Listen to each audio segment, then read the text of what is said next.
Hi all, അസ്സലാമലൈക്കും. Welcome back to Silnas kitchen. ഇന്നത്തെ recipe നേന്ത്രപ്പഴം കൊണ്ട് നല്ലൊരു വെറൈറ്റി ടേസ്റ്റി ആയിട്ടുള്ള അടിപൊളി ഈവനിങ് സ്നാക്സിന്റെ റെസിപ്പിയാണ്. കുട്ടികൾക്കും വലിയവർക്കൊക്കെ ഒരുപോലെ ഇഷ്ടാവും.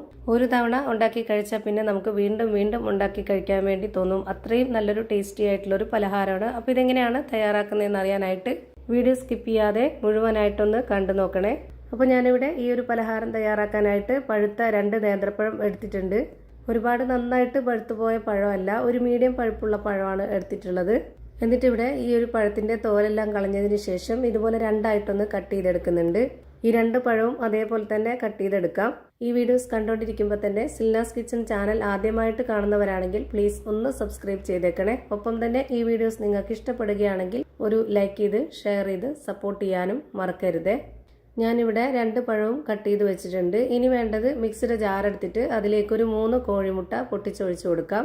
ഫ്രിഡ്ജിൽ വെച്ചിരുന്ന മുട്ടയാണെന്നുണ്ടെങ്കിൽ നേരിട്ട് പൊട്ടിച്ചൊഴിച്ചു കൊടുക്കരുത്. ഒരു 10-20 മിനിറ്റ് നേരത്തേക്ക് പുറത്തെടുത്ത് വെച്ചതിന് ശേഷം അതിൻ്റെ തണുപ്പൊക്കെ വിട്ടിട്ട് വേണം നമ്മൾ ഇതിലേക്ക് പൊട്ടിച്ചൊഴിച്ചു കൊടുക്കാനായിട്ട്.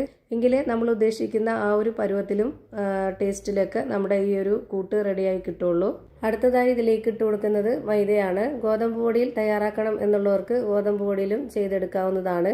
മൈദയിൽ ചെയ്യുമ്പോഴാണ് കുറച്ചുകൂടി ടേസ്റ്റി ആയിട്ട് കിട്ടുന്നത്. ഞാനിപ്പോൾ ഇതിലേക്ക് ഇട്ട് കൊടുത്തിട്ടുള്ളത് 250 ml കപ്പിൻ്റെ അളവിൽ 1/4 കപ്പ് മൈദയാണ്. ഇനി അടുത്തതായിട്ട് ഇതിലേക്ക് വേണ്ടത് പാൽപ്പൊടിയാണ്. ഞാനിവിടെ 2 ടേബിൾ സ്പൂൺ അളവിൽ പാൽപ്പൊടി ഇട്ട് കൊടുത്തു. പിന്നെ ഇതിലേക്ക് മെയിനായിട്ട് വേണ്ടത് ബ്രൂ കോഫി പൗഡറാണ്. ഞാനിവിടെ 1 ടേബിൾ സ്പൂൺ അളവിൽ ഇട്ട് കൊടുക്കുന്നുണ്ട്. പിന്നെ ഇതിലേക്ക് വേണ്ടത് ഒരു 4 ഏലക്കയാണ്. ഈ ഒരു ഏലക്കയും അതുപോലെ തന്നെ ഈ ഒരു ബ്രൂ കോഫി പൗഡറും കൂടെ ചേരുമ്പോൾ നമ്മുടെ ഈ ഒരു പലഹാരം ഒരു പ്രത്യേക ടേസ്റ്റും മണമൊക്കെയാണ്. വാനില എസൻസ് ഉണ്ടെന്നുണ്ടെങ്കിൽ അത് ഒഴിച്ചു കൊടുക്കാം, അല്ലാന്നുണ്ടെങ്കിൽ ഇതുപോലെ ഏലക്ക ഇട്ട് കൊടുത്താലും മതി. ഇനി ഇതൊരു നല്ല മധുരത്തിന്റെ പലഹാരം ആയതുകൊണ്ട് തന്നെ ഞാൻ ഇതിലേക്ക് 1/4 കപ്പ് അളവിൽ 1/4 കപ്പ് പഞ്ചസാര ഇട്ട് കൊടുക്കുന്നുണ്ട്. പിന്നെ ഇതിന്റെ ആ ഒരു മധുരത്തിനെ ബാലൻസ് ചെയ്യാനായിട്ട് ഒരു നുള്ള് ഉപ്പും കൂടെ ഇട്ട് കൊടുക്കാം. ഇനി നമ്മുടെ പലഹാരം നല്ല സോഫ്റ്റ് ആയിട്ട് കിട്ടാനായിട്ട് ഒരു നുള്ള് സോഡാപ്പൊടിയും കൂടെ ഇതിലേക്ക് ഇട്ട് കൊടുക്കുന്നുണ്ട്. ഇനി ഇതിന്റെ കൂടെ തന്നെ 2 ടേബിൾ സ്പൂൺ അളവിൽ നെയ്യ് കൂടി ഒഴിച്ചു കൊടുത്തു കഴിഞ്ഞാൽ നമ്മുടെ പലഹാരം പറയേ വേണ്ട, അത്രയും ടേസ്റ്റിയാണ്.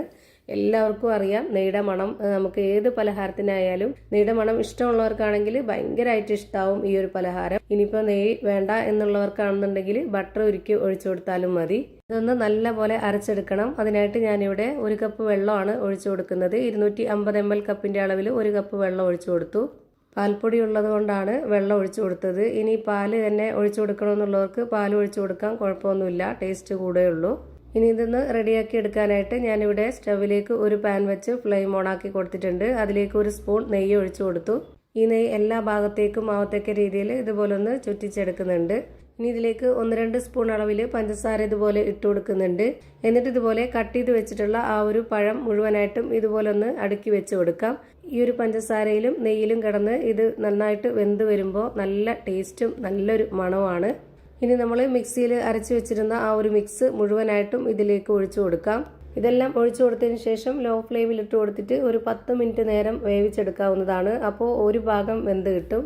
ഇതിൽ തന്നെ തിരിച്ചിട്ട് കൊടുക്കാനായിട്ട് ബുദ്ധിമുട്ടാണ്. അതുകൊണ്ട് തന്നെ വേറൊരു പാൻ സ്റ്റവിലേക്ക് വെച്ച് ഫ്ലെയിം ഓണാക്കി കൊടുത്ത് അതിലേക്ക് കുറച്ച് നെയ്യിട്ട് കൊടുക്കുന്നുണ്ട്. നെയ്യിട്ട് കൊടുത്ത ശേഷം ഇതുപോലെ മൊത്തത്തിലൊന്ന് സ്പ്രെഡാക്കി കൊടുത്തിട്ട് ഇതുപോലെ ഇതിലേക്ക് തിരിച്ച് തട്ടാവുന്നതാണ്. പിന്നെ നമ്മൾ എത്ര സമയമാണോ വേവാനായിട്ട് എടുക്കുന്നത് അത്രയും സമയം വരെ ലോ ഫ്ലെയിമിൽ തന്നെ വെച്ചിരിക്കുക. ഞാനിത് ഈ ഒരു മിക്സ് ഒഴിച്ചു കൊടുത്തതിന് ശേഷമാണ് ഫ്ലെയിം കുറച്ചത്. അതുകൊണ്ട് തന്നെ ഈ ഒരു പഴത്തിന്റെ ഭാഗം ചെറുതായിട്ടൊന്ന് കരിഞ്ഞു പോയിട്ടുണ്ട്. അപ്പോൾ അങ്ങനെ വരാതിരിക്കാൻ വേണ്ടിയിട്ട് മിക്സ് ഒഴിക്കുന്നതിന് മുമ്പായിട്ട് തന്നെ നമ്മൾ ലോ ഫ്ലെയിമിൽ ഇട്ട് കൊടുക്കണം. എന്നിട്ടൊന്ന് ഹീറ്റ് കുറച്ചതിന് ശേഷം മാത്രം ഇത് ഒഴിച്ചു കൊടുക്കുക. അപ്പോഴേ കറക്റ്റ് പരുവത്തിന് കിട്ടുള്ളൂ. ഇത് ഫുള്ളായിട്ട് ഇപ്പോൾ കരിഞ്ഞു പോയിട്ടൊന്നുമില്ല. ആ ഒരു പഴത്തിന്റെ നമ്മൾ പഞ്ചസാര നെയ്യൊക്കെ ഇട്ട് കൊടുത്ത ആ ഒരു ഭാഗം മാത്രമാണ് കരിഞ്ഞു പോയിട്ടുള്ളത്. ആ ഒരു ഭാഗം ഒന്ന് ചെത്തി കളഞ്ഞു കഴിഞ്ഞാൽ കറക്റ്റ് പരുവാണ്. ഇതിന്റെ ഉള്ളൊക്കെ നല്ല പോലെ വെന്ത് നല്ല സോഫ്റ്റ് ആയിട്ടുള്ള പഞ്ഞ് പോലെ ഒരു അടിപൊളി പലഹാരമായിട്ട് റെഡിയായി കിട്ടിയിട്ടുണ്ട്. അപ്പോൾ ഇത്രയേ ഉള്ളൂ ഇന്നത്തെ വീഡിയോ ഇഷ്ടമായാൽ ലൈക്ക് ചെയ്യാനും കമൻറ്റ് ചെയ്യാനും ഷെയർ ചെയ്യാനും മറക്കരുത്. പുതിയൊരു വീഡിയോയുമായി വീണ്ടും വരും. Thank you for watching.